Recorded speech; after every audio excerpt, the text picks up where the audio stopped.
Parlons économie sur Europe 1. 13 ans qu'on n'avait pas vu ça. Les chiffres du chômage n'avaient pas été si bas depuis 2008. Bonjour Emmanuel Dutheil. Bonjour. Chef du service d'économie d'Europe 1, en direct avec nous. La reprise est bien là.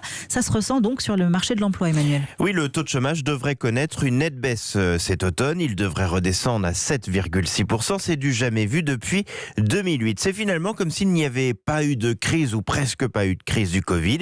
Alors ça s'explique assez simplement. Grâce à la reprise, il y a eu beaucoup de création de postes ces derniers mois et grâce à l'activité partielle, les emplois n'ont pas été détruits. L'amélioration que l'on observe concerne toutes les classes d'âge et notamment les jeunes. L'une des conséquences de ces chiffres justement sur la jeunesse, c'est que le revenu d'engagement pour les jeunes précaires annoncé mi-juillet sera finalement moins large que prévu. Oui, largement moins large. Il va être finalement réservé à ceux qui sont le plus éloignés de l'emploi. Selon nos informations, 500 à 600 000 jeunes de moins de 26 ans devraient être concernés. C'est moitié moins que ce qui était initialement imaginé. Il n'est plus prévu d'intégrer à ce dispositif les travailleurs précaires.